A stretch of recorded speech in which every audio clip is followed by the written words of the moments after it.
Iran से जंग में इसराइल मुकम्मल तौर पर नाकाम हो गया है, हार चुका है और उसको शिकस्त हुई है और इबरतनाक शिकस्त हुई है। और ये बात कोई और नहीं कह रहा, इसराइल में रहने वाले यहूदी कह रहे हैं। और इसके अलावा वो एक और बहुत बड़ा एतराफ़ कर रहे हैं जो मैं आपको आगे जाके व्लॉग में बताऊंगा। मेरा नाम अज़हर अली ख़ान है और आप देख रहे हैं आज की बात। और एक सर्वे सामने आया है, ख़ुद यहूदियों ने उसको सर्वे को किया है और उसके बाद उसके नताइज इंतहाई खौफनाक हैं नेतन्याहू के लिए, उसके इसराइल के लिए। यहूदी दो एतराफ़ कर रहे हैं। पहला एतराफ़ कि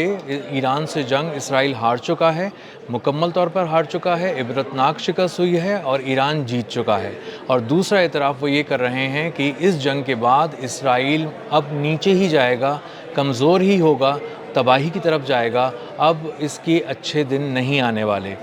एक हिब्रू यूनिवर्सिटी है तेल अवीव की, उसने एक सर्वे किया और उस सर्वे में उसने सवाल पूछा गया कि आप क्या समझते हैं, यहूदियों से सवाल पूछा, इसराइलियों से सवाल पूछा कि आप क्या समझते हैं कि ईरान से जो जंग है हमने उनको बहुत ज़बरदस्त तरीके से उनकी पिटाई की है और ईरान को बहुत नाकाबिल तलाफ़ी नुकसान पहुँचाया है। तो उन्होंने कहा कि हमें तो कहीं से नहीं लगता कि ईरान को आपने नाकाबिल तलाफ़ी नुकसान पहुँचाया है, हमें तो नहीं लगता कि आपने उसको कुछ ऐसे उसको घाव लगाए हैं, कुछ ऐसे ज़ख्म दिए हैं जिनको वो कभी भी मुंदमिल नहीं होंगे, जिन पे वो कभी काबू नहीं पा सकेगा, और कुछ ऐसे नुकसानात हुए हैं जो कभी ठीक नहीं किए जा सकेंगे। हमें तो बल्कि ये लगता है कि इसराइल में जो तबाही हम अपनी आँखों से देख रहे हैं और हम जी रहे हैं जिस तबाही के दरमियान, उसको हमें अंदाज़ा होता है कि अब कोई ठीक करने वाला नहीं होगा। नेतन्याहू मुस्तकिल दावे करता रहा, बड़ी बड़ी बातें करता रहा, लेकिन वो यहूदियों को बचा नहीं सका। उसके शहर तबाह हो गए, इंफ्रास्ट्रक्चर तबाह हो गया, हमारा अज़्म, हमारा हौसला, जो हमारी आरज़ुएँ थीं, जो हम देखते थे ख्वाब, वो सब टूट गए, चिकनाचूर हो गए और बिलाखिर ईरान जो है वो जीत गया। और ये सिर्फ जज्बाती बातें नहीं हैं जो यहूदियों ने की हैं, इसराइलियों ने की हैं। उन्होंने बहुत ही अहम दो सवाल पूछे हैं। पहला उन्होंने पूछा कि ये बताएं कि नतीजा क्या है, हमें ये बताएं कि इस जंग में जिसमें आप ईरान के ख़िलाफ़ गए थे, आपने कहा था कि हम ईरान को जौहरी ताकत नहीं बनने देंगे, उसका एटमी मवाद तबाह कर देंगे या चुरा कर वापस ले आएंगे। उसमें आप मुकम्मल तौर पर नाकाम रहे हैं, इस हद तक कि आपने जब इस्फ़हान की ज़मीन पर कदम रखा तो उसके बाद आपके परख़चे उड़ा दिए ईरान ने, अपनी ज़मीन पर टिकने नहीं दिया, ठहरने नहीं दिया। वहाँ से कुछ उठा कर ले जाना तो बहुत दूर की बात थी, वहाँ तबाह करना बहुत दूर की बात थी। जो सैटेलाइट इमेजेस हैं वो बता रहे हैं कि ईरान की जिन मिज़ाइल साइट्स पर हमले किए गए, जिन हसास तनसीबात पर हमले किए गए, उनको बिल्कुल भी कोई नुकसान नहीं पहुँचा। थोड़ा सा मलबा था जो इधर उधर गिरा, उसको साफ़ करने के बाद ईरानी हुक्काम अब दोबारा उन मिज़ाइलों को इस्तेमाल के काबिल बना रहे हैं, उस मवाद को इस्तेमाल के काबिल बना रहे हैं जो कुछ भी उनके पास रखा हुआ था। ये एक सवाल पूछने के बाद उन्होंने कहा कि दूसरा हमारा सवाल ये है कि जो मिज़ाइल टेक्नोलॉजी थी, आपने कहा था कि वो बहुत ख़तरनाक है और बहुत ही खौफनाक किस्म के मिज़ाइल तैयार कर रहा है ईरान, और हम जो हमला करने जा रहे हैं तो इसमें हम इसकी पूरी मिज़ाइल की जो कैपेबिलिटी है, सलाहियत है, उसको तबाह व बर्बाद कर देंगे और उसको सिरे से ख़त्म कर देंगे, जड़ से ख़त्म कर देंगे। लेकिन आप उसमें मुकम्मल तौर पर नाकाम रहे हैं और ईरान ने जितना खुलकर अपने बैलिस्टिक मिज़ाइल्स का, हाइपरसोनिक मिज़ाइल्स का, मुख्तलिफ़ किस्म के लॉन्ग और शॉर्ट और मीडियम रेंज की मिज़ाइल्स का तजुर्बात किए हैं और उनको आज़माया है, उससे पता चला है कि वो ना सिर्फ ठीक ठीक निशाना लगाते हैं, उनके पास कोऑर्डिनेट्स भी हैं, उनके पास इंटेलिजेंस भी है और उनके पास वो मिज़ाइल ऐसे हैं जो आपके उन 3 बड़े दिफाई निज़ाम के परख़चे उड़ा सकते हैं, जिस पे हमें हमेशा से नाज़ था, एतमाद था, यकीन था कि हम पर कोई मिज़ाइल, कोई ऑब्जेक्ट, कोई तैयारा फ़िज़ा से नहीं आ सकेगा। एक का नाम था आयरन डोम, दूसरे का नाम था डेविड स्लिंग और तीसरे का नाम था एरो 3। तीनों मल्टी लेयर डिफेंस सिस्टम्स नाकारा हो गए, तबाह हो गए, पहले ओवरवेल्म हो गए यानी पागल हो गए और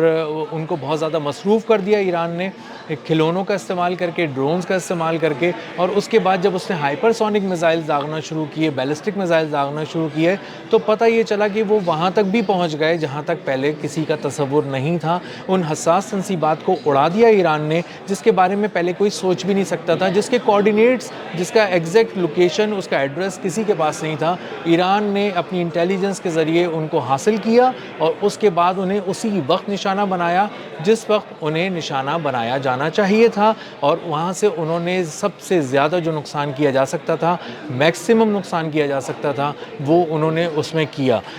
اسرائیلیوں نے کہا کہ نتن یاہو نے ایک بہت بڑا جرم یہ کیا کہ انہیں سچ تک پہنچنے نہیں دیا، میڈیا پر ایسی قدغن لگائی کہ انہیں صرف یہ نظر آتا رہا کہ ایران تباہ ہو رہا ہے، حالانکہ سچ یہ تھا کہ اسرائیل میں شہر کے شہر تباہ ہو گئے، عمارتیں ملیہ میٹ ہو گئیں، سڑکیں تباہ ہو گئیں، انفراسٹرکچر تباہ ہو گیا، آئل ریفائنریز تباہ ہو گئیں، مختلف قسم کی فوجی اور حساس تنصیبات تباہ ہو گئیں، وہ بنکرز تباہ ہو گئے جو کبھی بھی تباہ نہیں ہونے تھے، جو میزائل حملوں سے بچنے کے لیے خاص طور پر تیار کیے گئے تھے۔ وہ سب چیزیں جو تباہ ہوتی جب انہوں نے دیکھی تو انہیں اندازہ ہوا کہ یہ تو سچ کچھ اور تھا اور ہمیں دکھایا کچھ اور جا رہا تھا اور ہمیں سچ تک پہنچنے ہی نہیں دیا گیا۔ اس کے علاوہ انہوں نے کہا کہ اسرائیلیوں نے اس سروے میں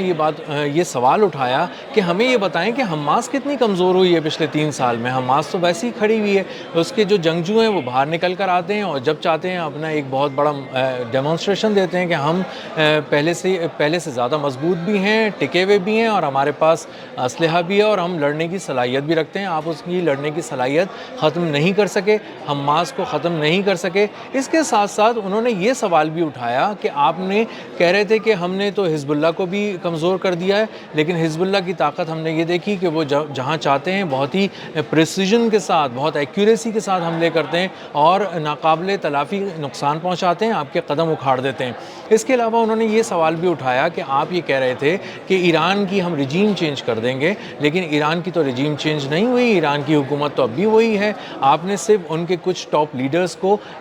شہید کر دیا اور ہمیں یہ دکھایا کہ وہ ایران کی رجیم چینج ہو گئی، لیکن وہ ایسا نہیں تھا۔ سچ یہ تھا کہ وہاں پہ دوبارہ وہی لوگ ہیں آج جو پہلے حکومت میں تھے اور ان کی پالیسیز آج بھی ویسی ہیں، وہ ویسی ریزیلینس کا مظاہرہ کر رہے ہیں، وہ ویسی ہی تدبر کا بھی مظاہرہ کر رہے ہیں اور آپ پر تاک تاک کر ایسے نشانے لگا رہے ہیں کہ جو ناقابل تلافی آپ کو نقصان پہنچا رہے ہیں۔ تو یہ جو سوال ہیں اس سے بچ نہیں سکا نتن یاہو۔ یہ بہت ہی کڑے سوال تھے، سخت سوال تھے اور سچائی پر مبنی سوال تھے جو اسرائیلیوں نے اٹھائے، اور ان سوالوں کا جواب آج بھی نتن یاہو کے پاس صرف یہ ہے کہ ہم کچھ کر لیں گے، کچھ دیکھ لیں گے، لیکن 6 ہفتے کی جنگ میں مکمل طور پر اسرائیل کی ناکامی کو خود اسرائیلیوں نے، وہاں رہنے والے یہودیوں نے تسلیم کیا ہے، محسوس کیا ہے، اور اس کے بعد انہوں نے کہا ہے کہ ہم اب دوبارہ شیلٹرز میں نہیں رہنا چاہتے۔ اس کے پاس، نتن یاہو کے پاس کوئی پلان نہیں تھا ایران کو تباہ کرنے کا، ایران کی جوہری طاقت کو چھیننے کا کوئی پلان نہیں تھا۔ ہم آبنائے ہرمز بھی گنوا کر بیٹھ چکے ہیں، آبنائے ہرمز پر پہلے سے زیادہ کنٹرول ہے اب ایران کا، اور ایران وہاں پہ اب ٹول چارج کرنے جا رہا ہے، اور اب آنے والے جو دن ہیں اس میں پتہ یہ چلتا ہے کہ ایران اب اپنی گرفت مزید آبنائے ہرمز پر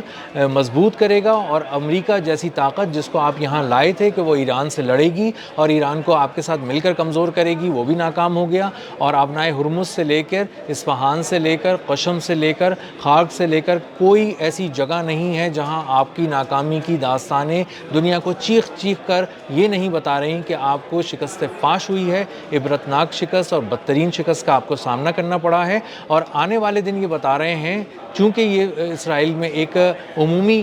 اب